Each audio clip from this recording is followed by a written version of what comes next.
Alors, bon matin à chacun. Je suis heureux encore aujourd'hui de vous accueillir dans l'espace de mon bureau, ici, à l'Église Centre-Ville Abondante à Montmagny, qui est située au Québec. J'espère que vous avez pris aussi peut-être du temps cette semaine, ou aujourd'hui même, ce matin, pour louer le Seigneur, pour l'adorer, et pour vous approcher de lui et goûter à la grâce de sa présence, goûter vraiment sa présence avec vous.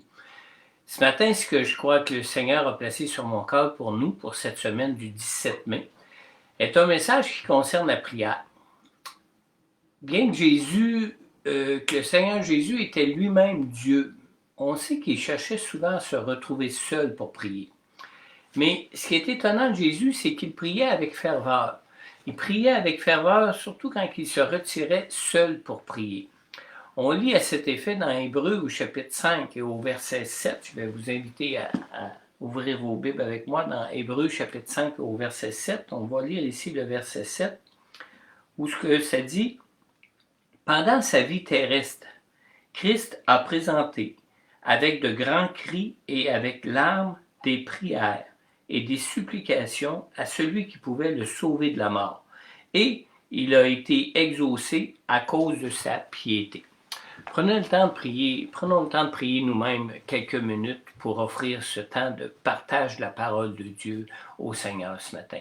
Seigneur notre Dieu, merci pour ta parole, Seigneur. Merci, Seigneur Jésus, pour l'homme de prière que tu as été, Seigneur Dieu, qui est un modèle même pour nos vies, Seigneur. Mais Seigneur, ce que je te demande plus particulièrement ce matin, Seigneur, ce que je te demande, c'est que ton Saint-Esprit soit sur chacun de nous, comme il a été sur toi-même, Seigneur Dieu, pour nous enseigner, nous conduire, nous diriger dans toutes les voies et dans toute ta volonté pour nous, pour nos vies, Seigneur. Que ton Saint-Esprit, Seigneur Dieu, puisse ouvrir notre intelligence, Seigneur, et que ton Saint-Esprit peut nous donner à chacun de nous qui entendons ce message, qui sommes à l'écoute de ta parole ce matin, Seigneur Dieu, de recevoir la révélation que chacun de nous pouvons avoir besoin de ce message pour nous, dans nos vies, particulièrement en ce qui concerne, Seigneur, notre cœur de prière, en ce qui concerne, Seigneur Dieu, notre vie de prière, Seigneur Dieu, et en ce qui concerne, Seigneur Jésus, notre désir, Seigneur Dieu, de t'adresser nos prières comme Jésus, toi-même, tu les as adressées au Père du temps de ta vie terrestre ici-bas, Seigneur. On te le demande, Père, dans le nom puissant de Jésus.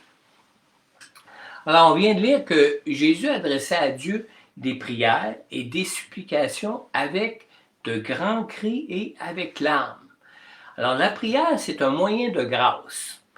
Est-ce que prier avec ferveur peut donner une plus grande efficacité à nos prières? C'est ce qu'on peut se demander quand on regarde que Jésus priait avec une si grande ferveur, ou ce qu'il priait des prières et des supplications avec de grands cris et avec larmes. Vous savez, on a tous le désir de voir un réveil prendre place maintenant, au milieu de notre génération, dans nos vies maintenant, aujourd'hui. Et Charles Finney, dans son livre qui s'intitule « Les réveils religieux », Charles Finney dit qu'il y a deux sortes de moyens nécessaires pour produire un réveil. La vérité qui agit sur les hommes et la prière qui agit sur Dieu. Alors, ce n'est pas que nous puissions changer la pensée de Dieu ou les dispositions du cœur de Dieu par nos prières, mais que peut faire la prière? La prière est qu'elle peut produire en nous un changement qui permet à Dieu d'agir comme il ne serait pas possible de le faire autrement. Par exemple, si on prend le cas d'un pécheur, quand un pécheur change d'attitude et se repent, ces nouvelles dispositions de cœur placent Dieu dans la possibilité maintenant de lui pardonner. Dieu est toujours prêt à nous pardonner, mais toujours dans la condition où le pécheur reconnaît sa faute et où le pécheur reconnaît son besoin d'être pardonné. Dieu, de son côté, n'a pas besoin d'un changement de sentiment pour pardonner à un pécheur. Jésus a déjà mérité notre pardon à la croix pour nous. C'est la repentance qui rend équitable, ou disons plutôt qui rend juste le pardon de Dieu pour le pécheur. Alors, quand le pécheur adresse sa repentance en prière à Dieu, le pécheur donne donc à Dieu l'occasion d'agir pour lui, de le pardonner. Et de manière semblable, quand nous adressons des prières à Dieu, l'état de notre âme qui dispose nos cœurs permet à Dieu ainsi de les exaucer. Dieu, lui, de son côté, est toujours prêt à faire grâce, toujours prêt à répandre ses bontés et ses bienfaits pour combler tous ceux qui se confient en lui. On a bien lu dans Hébreux 5,7, « Pendant sa vie terrestre, Christ a présenté avec des grands cris et avec larmes des prières et des supplications à celui qui pouvait le sauver de la mort, et il a été exaucé à cause de sa piété. » Alors, bien que Jésus a été exaucé à cause de sa piété, comme on vient de le lire, Jésus priait quand même avec ferveur. Et la prière de Jésus était juste et équitable. Jésus était lui-même Dieu et était lui-même sans péché. Donc, sa prière était vraiment une prière qui était juste, une prière qui était équitable. Mais Jésus a quand même prié Dieu avec ferveur. Il lui a adressé des prières et des supplications à grands cris et avec larmes. Alors, prier avec ferveur, c'est prier de tout cœur, avec des sentiments qui implorent la grâce de Dieu. Et ce qui fait que Dieu exauce une telle prière, c'est qu'elle est faite de manière à toucher le cœur de Dieu. Le Dieu qui est tout-puissant au point même de pouvoir déplacer des montagnes et même de produire un réveil spirituel au milieu de notre génération. Alors, la prière est un élément essentiel pour voir un réveil spirituel prendre place dans les cœurs. Un réveil qui peut prendre place dans nos propres cœurs, autant aussi qu'un réveil qui peut prendre place dans le cœur des gens de notre entourage. Alors, pour conduire les gens à un réveil spirituel, on est souvent porté à témoigner de la vérité et de témoigner de la vérité même avec beaucoup de zèle. Et c'est bien, c'est quelque chose de bien, c'est correct, parce que c'est vrai que c'est la vérité seule et seulement la vérité qui peut rendre des pécheurs libres. Sauf que la vérité seule ne peut rien apporter à des pécheurs sans que Dieu agisse dans leur cœur. On lit dans 2 Corinthiens, au chapitre 3, dans le verset 15 et 16, dans ces versets-là, ici, on parle de croyants non convertis qui connaissent les Écritures, donc qui connaissent la vérité révélée de Dieu pour eux. Et ce qu'on lit dans ces versets, c'est qu'on lit jusqu'à aujourd'hui. Quand les écrits de Moïse sont lus, un voile recouvre leur cœur, mais lorsque quelqu'un se convertit au Seigneur, le voile est enlevé. Alors la question qu'on peut se poser ici, c'est qui peut enlever ce voile? On lit dans Jean au chapitre 16 au verset 8, qui nous parle ici du Saint-Esprit, ça dit « Quand il sera venu, il convaincra le monde en ce qui concerne le péché, la justice et le jugement. » Alors la vérité n'a donc aucun effet si elle n'a pas l'intervention de Dieu pour lever ce voile du cœur sur le cœur du pécheur. Alors, sans le Saint-Esprit que Dieu envoie pour convaincre les cœurs, la vérité demeure comme une semence qui ne trouve pas de bonne terre.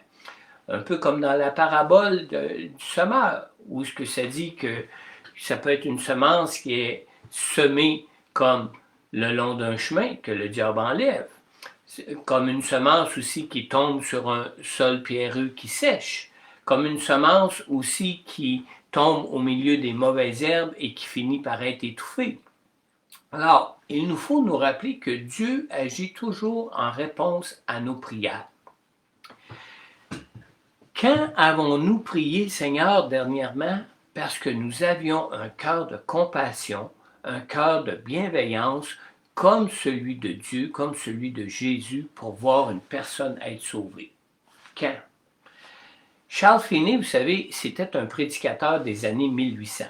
Un prédicateur de réveil qui a conduit des milliers de gens au Seigneur.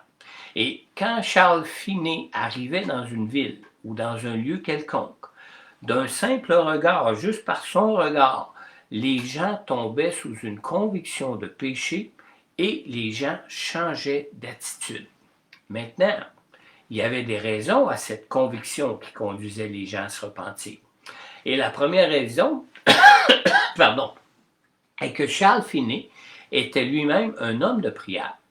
Et la deuxième raison, la deuxième était qu'il était accompagné de personnes qui étaient aussi des personnes de prière. Pas n'importe quelle personne de prière, des intercesseurs qui portaient un fardeau pour les perdus, même pour les plus endurcis. Et ces personnes priaient le Seigneur avec une ferveur pendant de longues heures pour leur repentance, pour la repentance des perdus. Un de ces intercesseurs qui accompagnait souvent Finney se nommait Daniel Nash.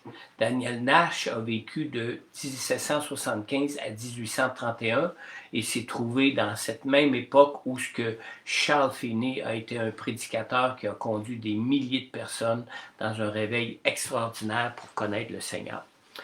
Mais ce Daniel Nash priait de manière tellement fervente qu'on l'a même surnommé le prince victorieux de la prière. Charles Finney, toujours dans son livre, dit qu'il est probable qu'au jour du jugement, on verra que rien n'a jamais été effectué par la vérité. Quel que fût le zèle avec lequel elle a été présentée, à moins qu'il n'y ait eu quelque part un esprit de prière associé à la présentation de la vérité. Et je crois que Daniel Nash était un de ceux qui avait en lui vraiment un esprit de prière qui permettait à Charles Finney de proclamer la vérité et de voir ces grands réveils se produire. Donc, nous voyons qu'il y a deux choses qui sont essentielles à un réveil. Premièrement, la prière fervente qui dispose Dieu à agir en raison de nos cœurs. Et deuxièmement, la proclamation de la vérité qui rend libre que le Saint-Esprit peut utiliser pour convaincre les gens pour qui nous prions. Prier avec ferveur reflète le cœur de Dieu lui-même pour les perdus. Hébreux 5,7 disait « Pendant sa vie terrestre, Christ a présenté avec de grands cris et avec larmes des prières et des supplications à celui qui pouvait le sauver de la mort, et il a été exaucé à cause de sa piété. » Alors Jésus est venu dans une nature de faiblesse comme la nôtre afin de s'identifier pleinement avec nous en tant qu'humains. Et ça, c'est important pour comprendre la ferveur avec laquelle Jésus pouvait prier. Les mots-clés qui l'identifient pleinement à notre nature humaine sont ces mots du verset qui disent « pendant sa vie terrestre ». Alors, si ça nous parle de Jésus qui a vécu une vie terrestre, c'est que Jésus est venu dans cette vie, dans ce monde. Il est venu s'identifier à notre nature humaine et dans son identification à notre nature humaine, son identification ne s'est pas arrêtée à vivre dans un corps de faiblesse comme la nôtre. Et c'est là le point important. Jésus devait aussi s'identifier avec nous en portant nos péchés à la croix. Et les mots-clés de cette identification avec nous, où Jésus devait aussi porter nos péchés, sont les mots qui disent dans le verset « Il a présenté avec de grands cris et avec larmes des prières et des supplications à celui qui pouvait le sauver de la mort. » Ça, c'est les mots-clés qui identifient vraiment que Jésus, non seulement il est venu vivre dans un corps de faiblesse humaine comme le nôtre, mais il est venu aussi porter nos péchés pour qu'on puisse en être délivré à la croix. Alors, en s'identifiant avec nous, Jésus a ainsi partagé nos péchés. Mais pour prendre sur lui nos péchés, Jésus devait aussi avoir un cœur pour les pécheurs. Et c'est là le point qui caractérise vraiment ses prières ferventes face à Dieu. C'est que si Jésus avait aussi un cœur pour les pécheurs pour vouloir les porter à la croix à notre place pour nous. Une prière fervente, c'est une prière qui porte un fardeau. Le fardeau de voir des gens qui souffrent d'être séparés de Dieu dans leur vie. Si vous priez pour des gens sans vous rappeler d'un seul mot concernant le besoin pour lequel vous venez de prier pour eux. Probablement que vous n'avez pas touché le cœur de Dieu dans votre prière. Une prière fervente n'est pas qu'une simple prière où l'on fait connaître de beaux et de bons désirs à Dieu. Une prière fervente est une prière où l'on souffre pour ceux qui sont séparés de Dieu, comme Jésus lui-même a souffert d'être séparé de Dieu au moment où il portait nos péchés à la croix. Malheureusement, beaucoup de nos prières sont offertes à Dieu non pas par compassion pour les pécheurs, mais plutôt un peu par pur égoïsme. On lit dans Matthieu chapitre 10 et au verset 37. Ça va peut-être vous étonner qu'on se rappelle ce verset-là ce matin. Dans Matthieu au chapitre 10, verset 37, Jésus dit « Celui qui aime son père ou sa mère plus que moi n'est pas digne de moi. Et celui qui aime son fils ou sa fille plus que moi n'est pas digne de moi. » Alors, quand on s'arrête à ce verset-là, ça nous apporte à réfléchir. Parfois, on peut prier pour la conversion d'un proche parce qu'on se dit « ce serait tellement agréable qu'ils connaissent le Seigneur comme je peux connaître le Seigneur. » Alors, quand on prie avec des motifs de ce genre-là, avec de tels motifs, on ne souffre pas du fait qu'eux-mêmes souffrent de ne pas connaître le Seigneur. Mais on souffre plutôt qu'ils soient éloignés de nous parce qu'ils ne partagent pas une relation vivante avec le Seigneur comme nous avons. Alors nos cœurs ne s'élèvent pas plus haut qu'à la hauteur de nos propres intérêts pour faire monter vers Dieu des prières de supplication pour eux. Nos prières deviennent plutôt, pour eux, des prières de supplication pour nous-mêmes, parce qu'on aimerait qu'ils soient comme nous. Alors, pour élever des prières avec larmes et supplications pour eux, nous avons d'abord besoin de réaliser les souffrances que leur cause leur péché, leur propre péché.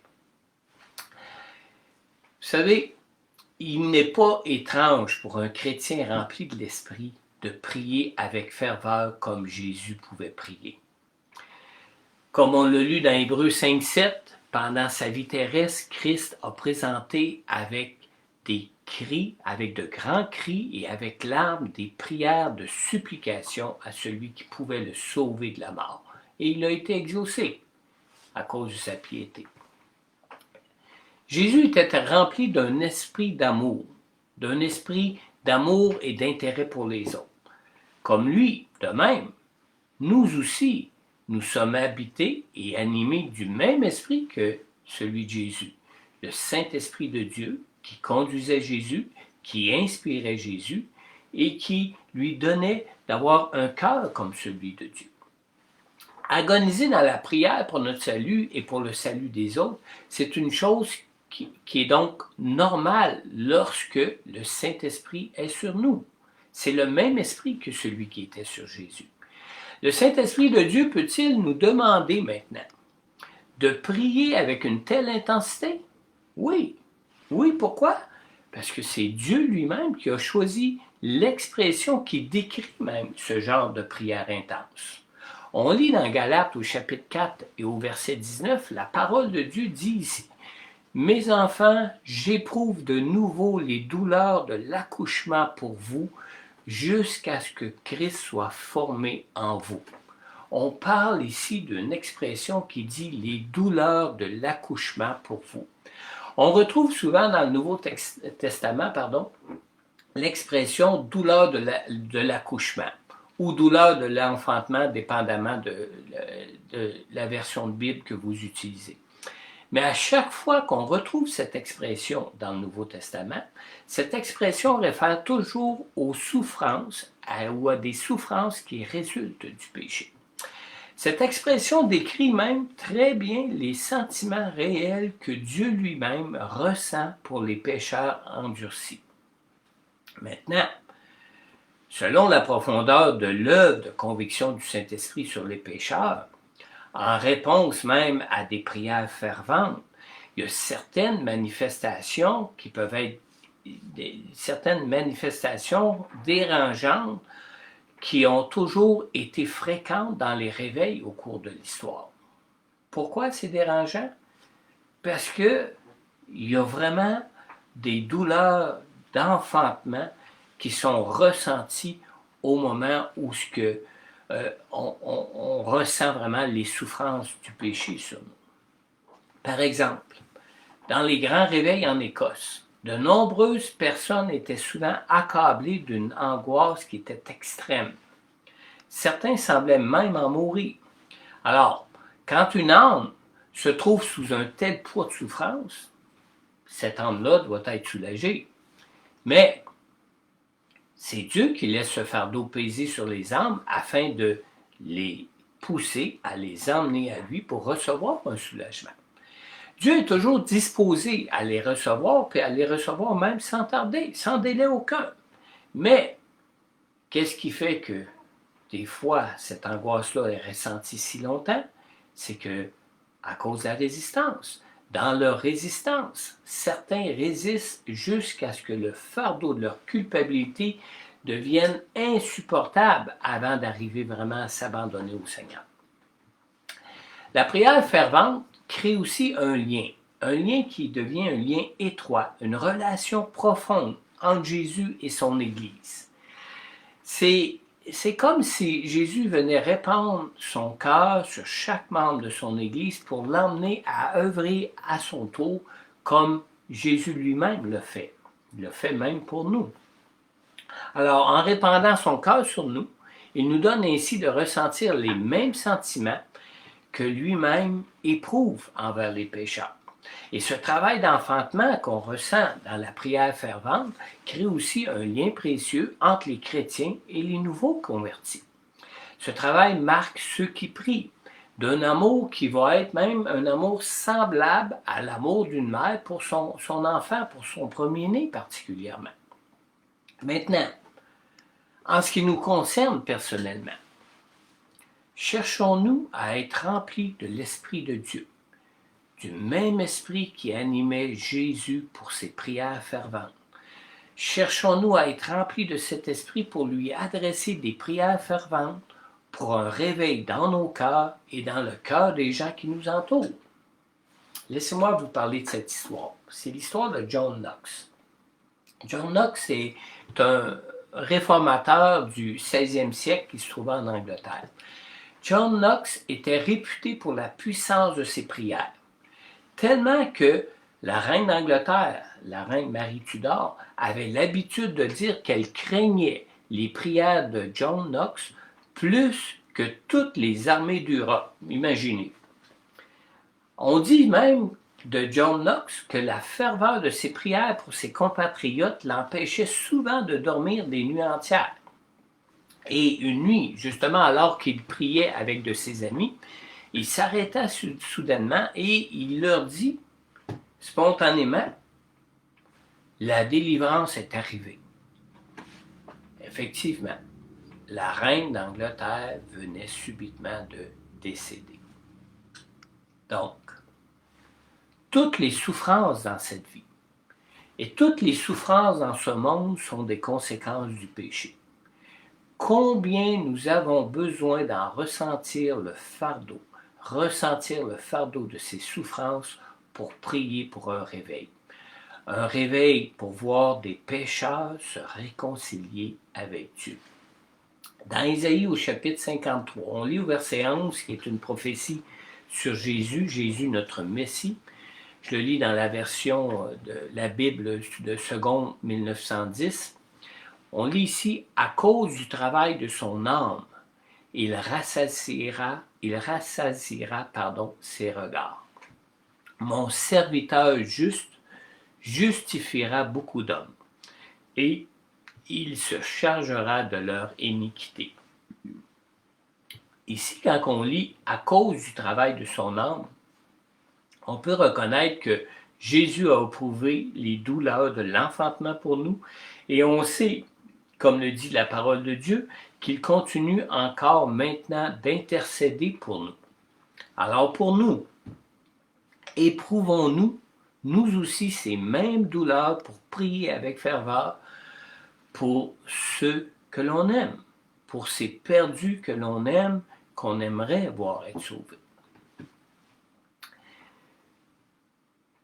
En conclusion, si vous deviez vous-même, si vous deviez mourir ce soir, aujourd'hui même, ou même maintenant à l'instant, avez-vous cette assurance de connaître le Seigneur ou seriez-vous dans l'angoisse à savoir si le Seigneur vous recevrait dans son ciel maintenant? On lit dans Jean au chapitre 1,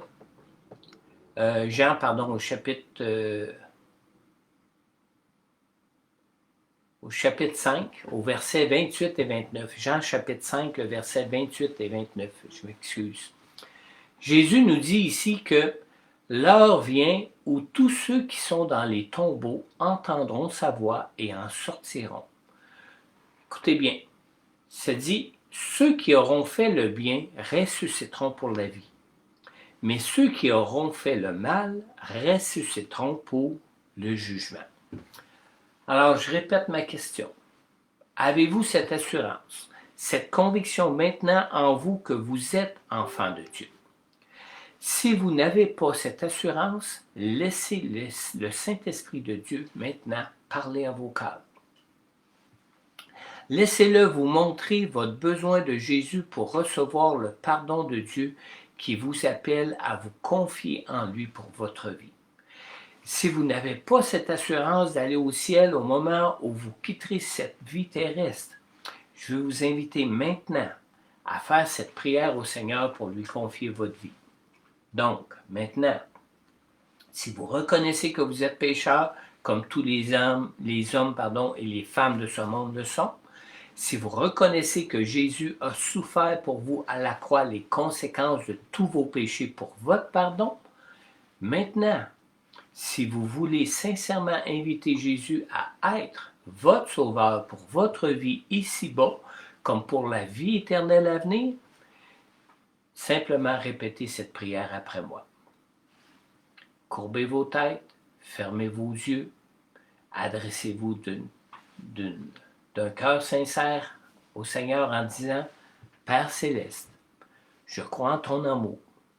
Je crois en l'amour de Jésus qui a souffert et qui est mort à la croix pour moi. Père céleste, je reconnais que je suis pécheur. Je reconnais que je ne peux me racheter moi-même de mes péchés pour être libre de tout jugement et de toute condamnation qui serait juste à cause de mes péchés. Je reconnais que je ne peux de moi-même me sauver de la mort et ressusciter à la vie éternelle pour être au ciel avec toi dans le royaume céleste. Et maintenant, adressez-vous spécifiquement à Jésus en disant « Jésus, je t'ouvre maintenant tout mon cœur. Jésus, je te prie maintenant d'entrer dans mon cœur, de me purifier de tous mes péchés et de prendre toute la place qui te revient. Merci Jésus de ton œuvre à la croix, qui me rend digne d'être enfant de Dieu, même si je demeure encore dans cette nature humaine de faiblesse maintenant. Jésus, je te prie donc maintenant de me oindre de ton Saint-Esprit pour être conduit dans la délivrance de mes péchés et pour être dirigé par toi dans tous les bienfaits que tu as pour moi, que tu as pour ma vie, maintenant et pour la vie éternelle à venir. Et simplement terminer en vous mettant en accord avec cette prière en disant Amen. Deuxième chose, je veux aussi maintenant m'adresser à ceux qui ont déjà par le passé adressé cette prière de repentance au Seigneur et qui connaissent déjà cette assurance par le Saint-Esprit d'être enfants de Dieu. On a lu au début de ce message, dans Hébreux 5:7, pendant sa vie terrestre, Christ a présenté avec de grands cris et avec larmes des prières et des supplications à celui qui pouvait le sauver de la mort et il a été exaucé à cause de sa piété. Alors pour vous, maintenant, normalement, éprouvez-vous les douleurs de l'enfantement pour ceux qui souffrent du péché, comme Jésus et comme Dieu notre Père dans le ciel les ressentent? Souhaiteriez-vous voir le Seigneur susciter un réveil maintenant dans votre cœur et susciter aussi un réveil maintenant au milieu de notre génération?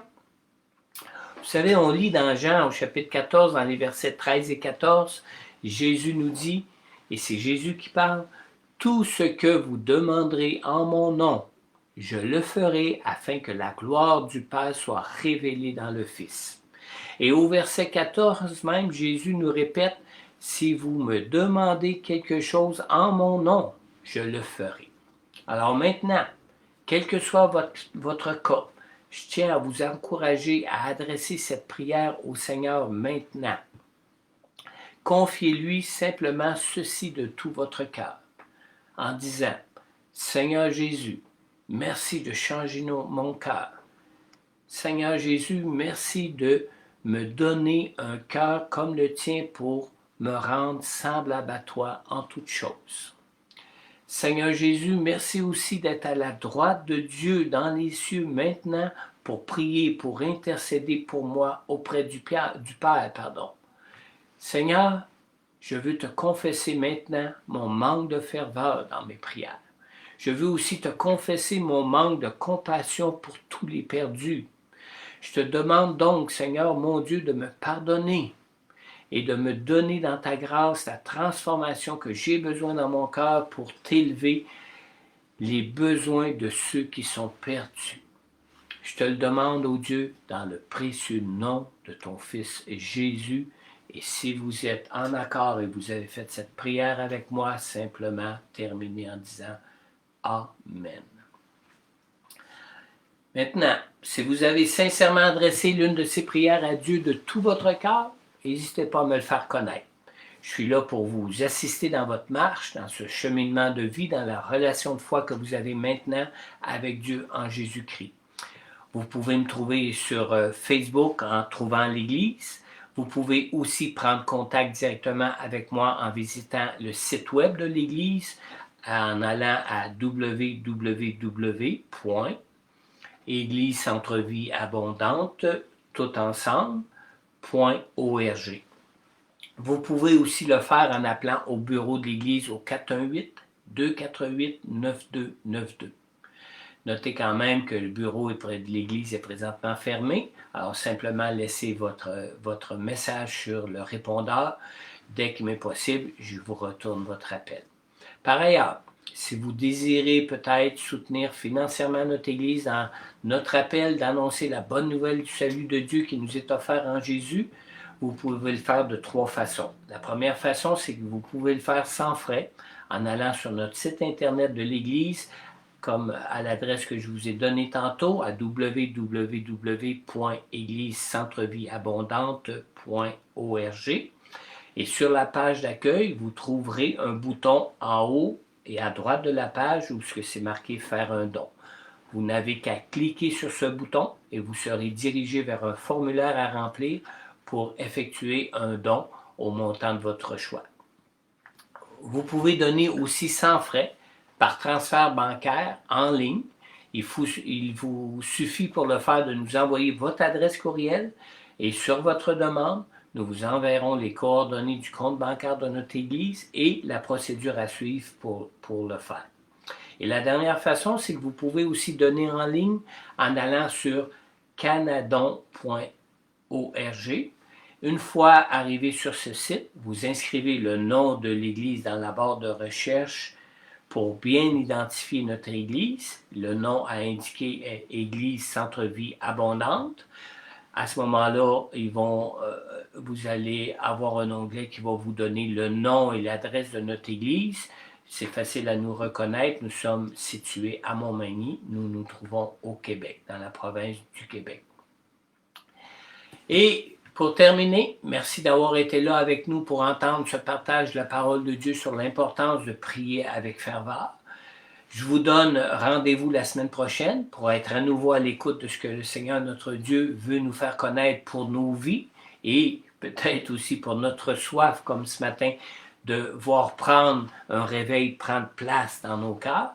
Si vous n'avez pas encore pris le temps de louer et d'adorer le Seigneur, je vous invite à prendre du temps pour le faire maintenant. Je vous invite à ce sujet-là à choisir vous-même sur YouTube cette semaine un chant ou un chant soit sur YouTube, soit de votre liste de chants à vous, mais choisissez un chant d'adoration qui vous touche et qui vous conduit à élever vraiment votre cœur vers Dieu. Et pour terminer, je tiens simplement à vous rappeler que le ministère d'Option Grossesse est présentement en période de financement. Option Grossesse, comme je vous l'ai partagé la semaine passée, est un ministère qui est situé à Québec. Et ce ministère vient en aide à des jeunes femmes qui sont tentées de remettre en question leur grossesse à cause des difficultés auxquelles elles peuvent être confrontées. Alors, je tiens à vous inviter à soutenir financièrement ce ministère, le ministère d'Option Grossesse. Vous pouvez le faire aussi en visitant, leur site. En visitant leur site, vous le trouverez en cherchant Option Grossesse sur Google. En visitant le site, vous aurez ainsi leurs coordonnées pour leur faire parvenir vos dons par chèque, par la poste ou pour communiquer simplement avec eux pour le faire. Soyez comblés en Jésus et je vous dis simplement bonne semaine, bon temps de prière fervente en Jésus pour connaître un réveil et à la semaine prochaine. Dieu vous bénisse.